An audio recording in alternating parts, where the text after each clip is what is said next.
David Fuscus, welcome to the show. You are the president, founder, and CEO of Xenophon Strategies, which can be found at xenophonstrategies.com. Really appreciate you taking that time to share your wisdom with me and my audience today.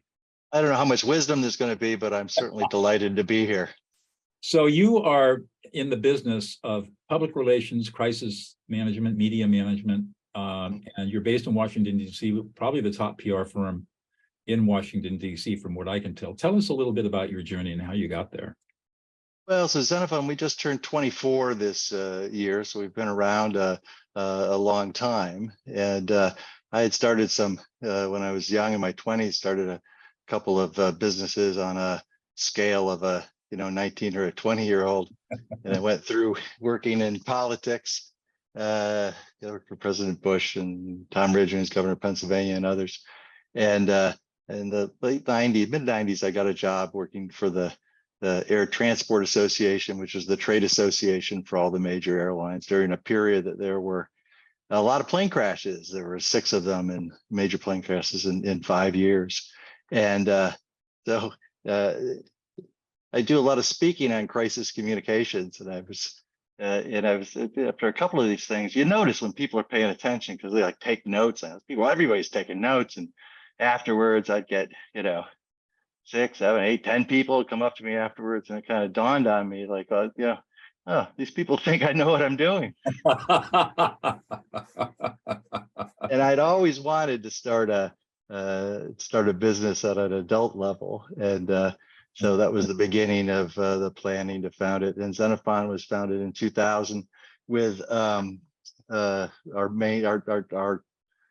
one practice at that time was crisis communications, and over the past years we've developed any number of other practices as well. Although I will say that most of what I do now is I run a business, but the one area I really do a good bit of client work is in the crisis practice, which I really enjoy.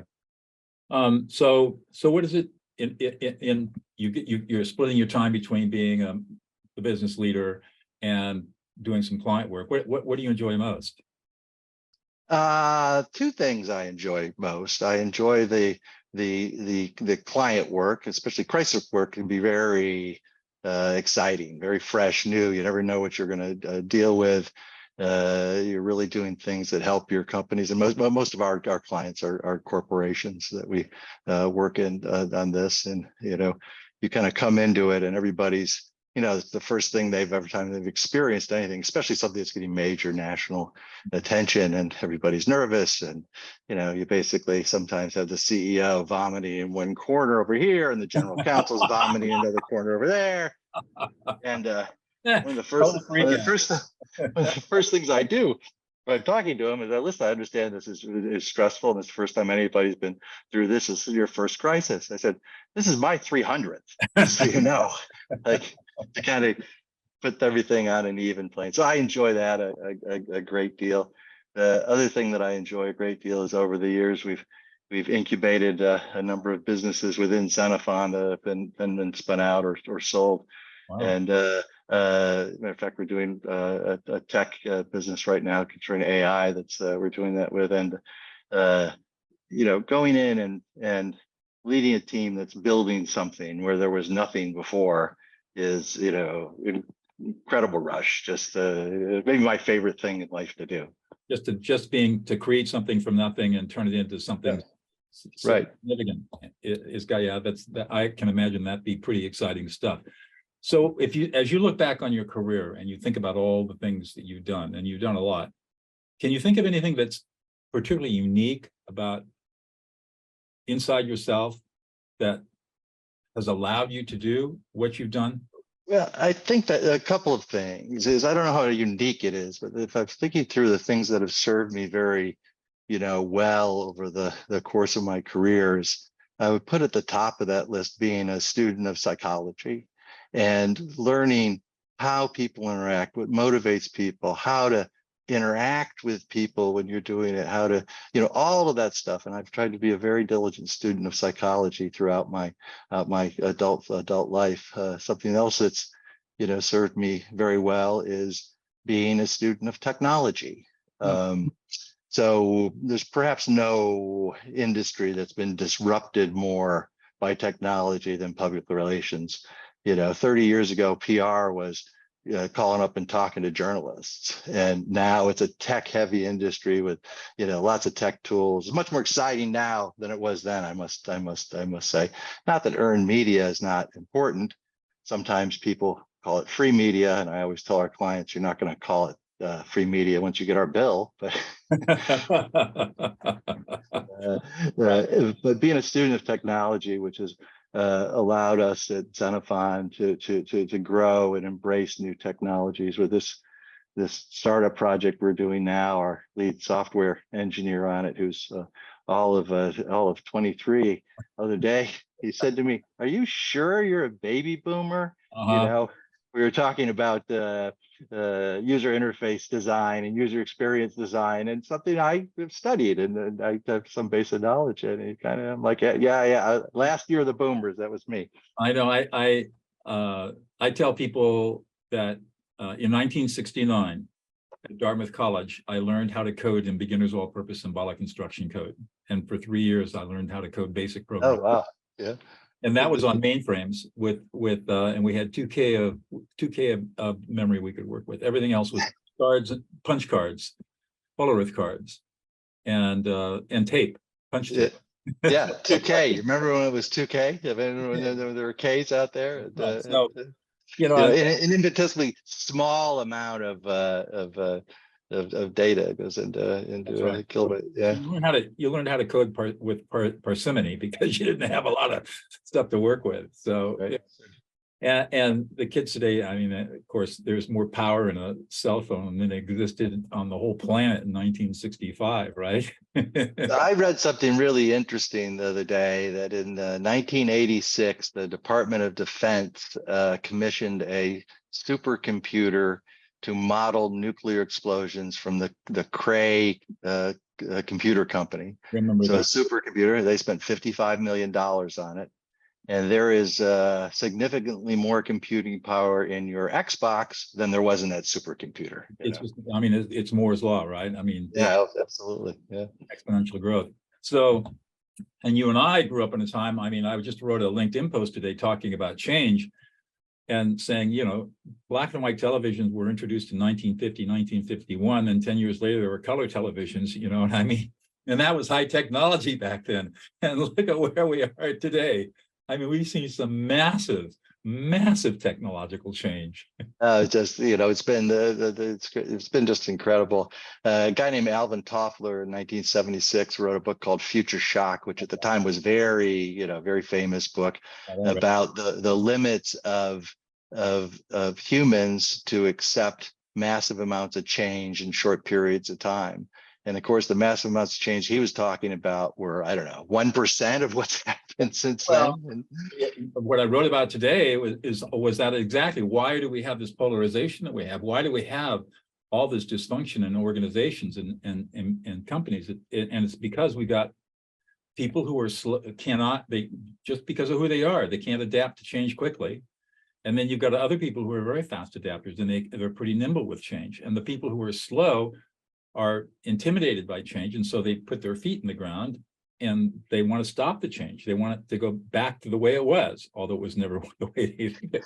Yeah, of course, it never. But it's interesting if you look at right now, since late November, when OpenAI introduced the now famous ChatGPT, and I talked to that's on AI is the business we're now incubating. But I talked to tons of folks out there, people that run businesses, and I keep asking them, like, how do your people, how are they using this? And the answers come back, they're using it as a toy, or they're using it as something, but there's a great deal of worry among management that the use of this is they have no management controls into it, right? That people can just use it, of course. As you might imagine, part of our AI project is building in management controls. They have transparency, they have control over, they know what's going on, this type of thing.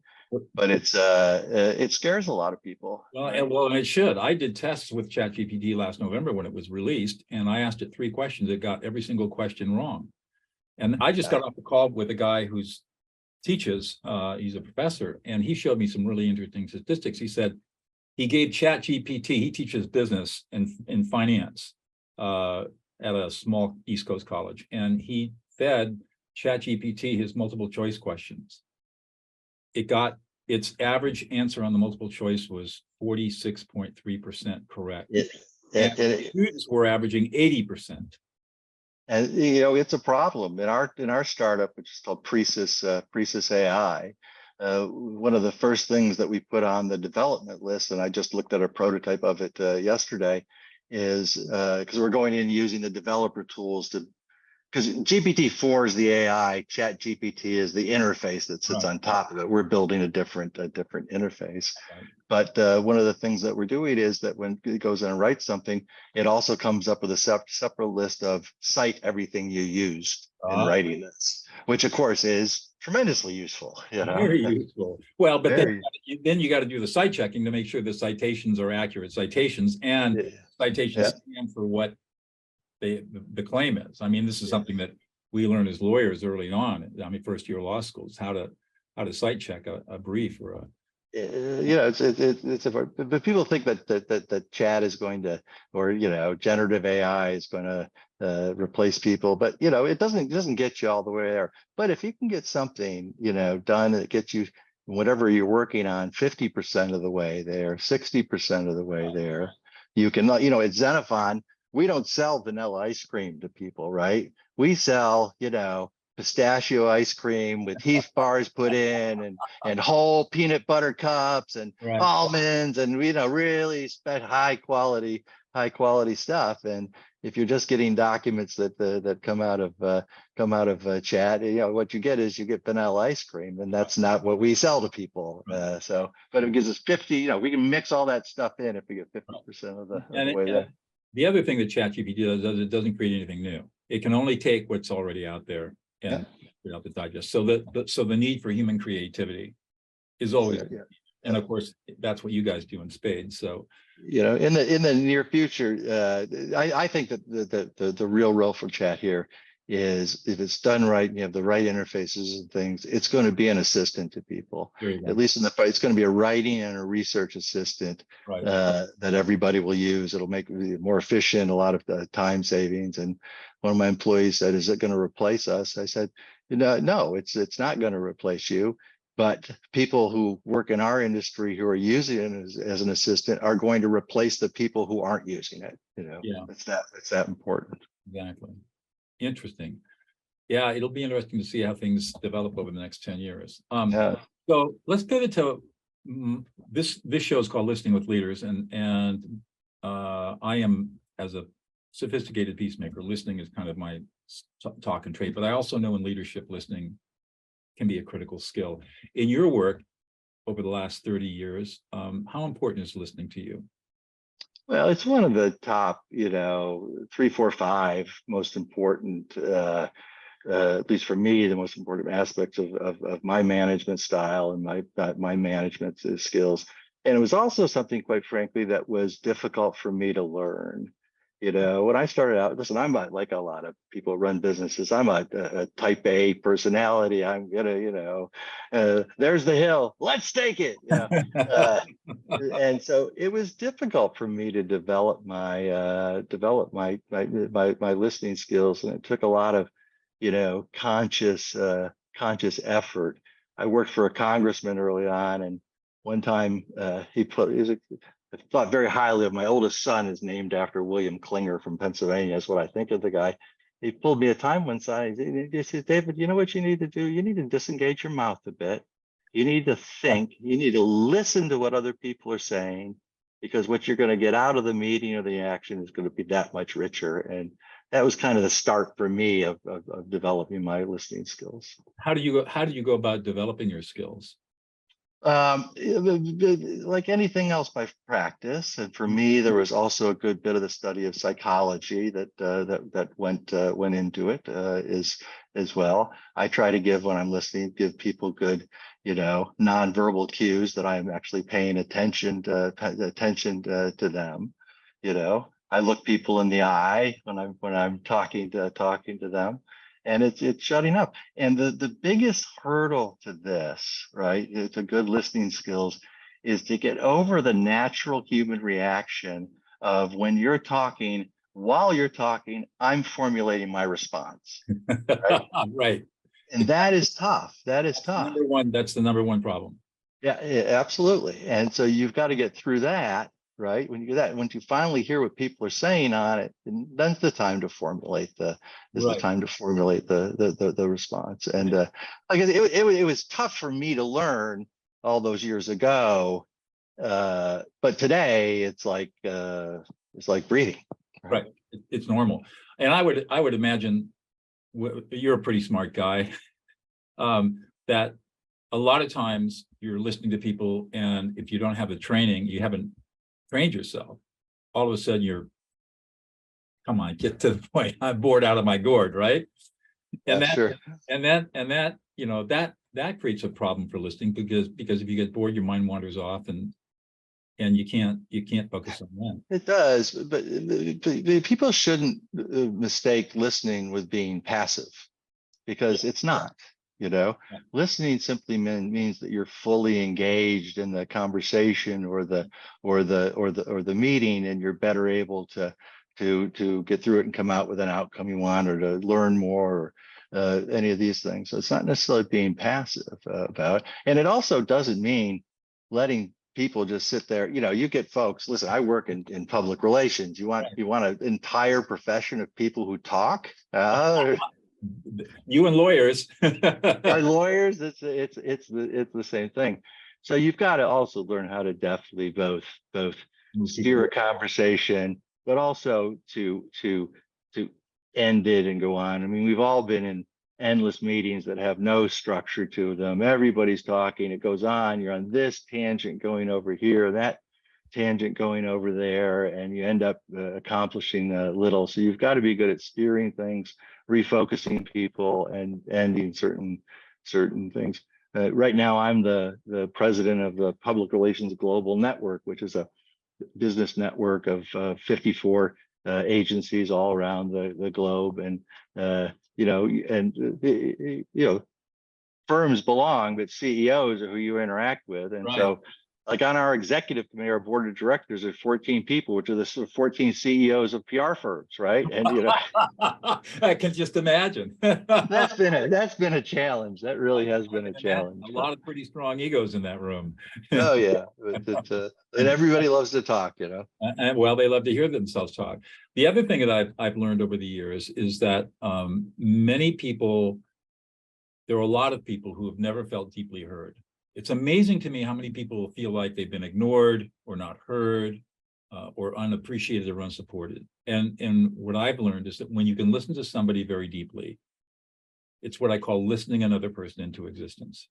And when you do that, I like that. Yeah, when you listen them into existence, and there's a way to do this that I teach, but when you do this, you become a leader that everyone wants to follow, because you're building instant trust and loyalty and rapport. And it's really quite powerful skill. Yeah, I think it also, the one thing on that is that when you're dealing with, you know, people gravitate towards people like themselves, right? It's naturally. So if you're a you know, an outspoken, aggressive type A personality, those are the people you tend to gravitate towards. And you've got to consciously take in everybody with that, not just the people that are in your kind of personality type. Well, that's a really good point, because as a leader, you know, you can broadly classify your people as introverts and extroverts, and it's the extroverts who are going to be doing all the talking and making all the noise, and it's the introverts that are going to have all the good thinking. Oh. And so how do you listen? How do you get your introverts to talk, because they're inclined not to, and then how do you listen to them in a way that they feel safe to share their views? So, but for us, for me at least, there's two sides of that, right? Mm-hmm. It is sometimes helping them, coaching them on how to better interact in a meeting, right? And you know, there are techniques that you can do, and that people sometimes get very off put by direct eye contact when they're talking. Right. So I tell people, okay, look right there. right there, right above the eyes, right there. It looks like you're looking in their eyes, but you're not. And then you can't get kind of, hung up on that. And then taking them offline and giving them some feedback on skills that you can use. Is think about what the things you want to come through here. What are your 3 main points? The famous 3 main points on something. Make sure you make those either singularly all together, but it takes a conscious effort with people, and especially with younger people. At Xenophon, we make a real commitment to mentor especially our younger staff. I make a personal commitment to do that. I like to do it. I think maybe in another life I would have been a teacher. But you've got to, it's got to be conscious. Absolutely. And I love the idea that you're spending time coaching your people on how to listen and how to present. I mean, it's such an important skill. And I think that, we were talking about technology earlier, but I think that we're losing something somewhere. When you put a bunch of millennials into a room and they don't even talk to each other, all they're doing is look at their phones and text messaging. I mean, that's a stereotype, of course, but all stereotypes have some level of truth in them, Yeah, there's something compelling about that. And I've noticed in my work in dealing with human conflict that the younger people have a really hard time dealing with difficult subjects. They will avoid difficult conversations like scalded cats because they're uncomfortable, and they feel a lot of anxiety around those conversations, and they've never had the practice of having to deal with stuff that's not fun to talk about. But I think that's a normal human reaction. I think most people start out being, somewhat conflict averse, and if you're conflict averse, that leads to procrastination, which leads to, so you don't. And now all of a sudden we got to call David in to handle the crisis. And okay, there was a can of soup that just went by my head. That's right. But anybody can learn how to handle conflict. Absolutely. I mean, I started out as an A-type trial lawyer. I mean, that's how I started my career. And trial lawyers are like the exemplar of A-type people. Exactly. And I managed to grow and change out of it. I mean, it took me going back to school and getting another master's degree in addition to my law degree to do that. And then the years, to your point, years and years of practice. But anybody can learn this stuff. And I'm proof positive of that. And that's why one of the reasons why I'm so passionate about teaching people about listening, because it solves so many problems in our relationships with each other. I mean, like all this political polarization that's going on, to me, we just sit down and spend time listening to each other. I've got a formula for how to have a calm conversation with a politically polarized, and it's, we need this. Well, I can give it to you really quickly and then get your reaction to it. So the first step is mindset. You've got to go into this conversation you don't want to argue or persuade. You have no interest in trying to push your agenda or convince this person has beliefs that are totally opposed to yours. You have no agenda other than to listen to learn. And so that's the first step. If you can't be in that place, and if you feel like you got to point out all the errors of their way and how wrong they are and how stupid they are, then you can't have a conversation. So mindset's first. Then you ask 4 questions. So the first question I would ask you, David, is, so David, you've got all these beliefs that you've formulated around and have very strong opinions. Tell me about your the life experiences that led you to have the beliefs and values that you have today. And then we get into storytelling. So now David's going to start telling me about how you formed all your beliefs, and I get to listen to that and learn from that. And just listening to the stories, I all of a sudden realize we have a lot more in common than we have in difference. Then the second question is, David, how do all these beliefs help you in your day-to-day life? How do they help you navigate through life? So there's an interesting way to think about it, because beliefs are nothing more than just signal heuristics. And then the third question is, how do you deal with people who have different beliefs than you do? What do you do? And usually it's avoidance. This is great. Snarky says, well, I kill them, of course. I take out my AR-15. And you get those snarky, but that's okay. Just listen. How do they deal with? And then the last question, which is the most fun question, is, all right, David, so how should our society be structured to deal with all of these different beliefs? We've got hundreds of different beliefs, many of them opposed to each other. How do you think we should structure ourselves as a society and a country to manage all of this? And now they got Right. and that's So I've got, and that's how you do it. And then you get the conversation completely transforms. so in 2 weeks, I have a reunion with 5 of my college friends, and we've remained close all these years. Every 2 years we get together and stuff. And there are, you know, a number of people in the group who are on you know, vehemently on either side of the kind of Trump, you know, Biden does, you know, Right. the divide on this. There are three divisions as I see it. The MAGA people, there are the conservative, moderate Republican people.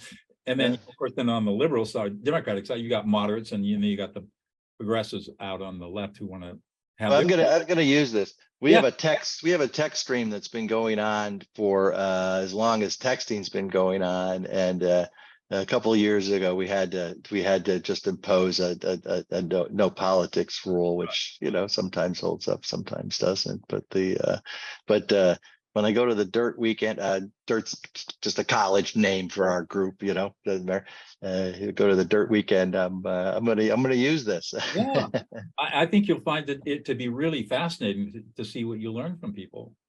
Yeah. And to the point that I was making about listening is when you get people to talk about stuff that's really important to them, their values and beliefs. I mean, their identities are wrapped around this, and you literally listen them into existence by listening, and they feel grateful, even though you may never agree on anything. Yeah, it's great. Grateful. Yeah, it's good. I like it. I got one more question for you. Sure. You saw it on the list that I sent you. What's the one thing that we would not know about you, David, unless you revealed it to us?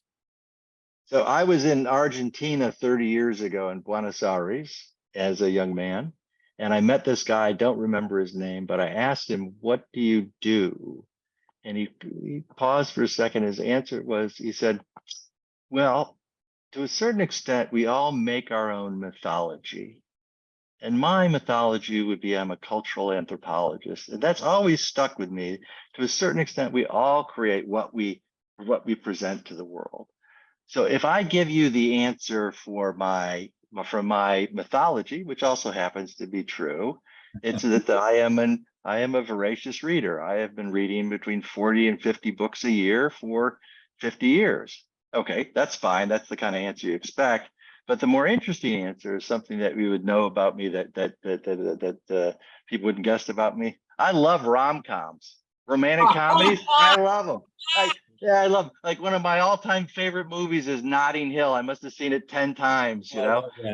And my wife will be at the theater or something, you know, and I tear up at things before she does, you know. So I absolutely love them. Oh, that's great. I love that. I don't think I've heard that kind of an answer before. That's great. Sometimes my answer, I do a lot of different things, but you wouldn't know this about me unless I told you I'm a jazz and blues violinist. Fascinating. Yeah. Fascinating. I am a great fan of music with absolutely no skill at anything. Well, I can't even play the kazoo.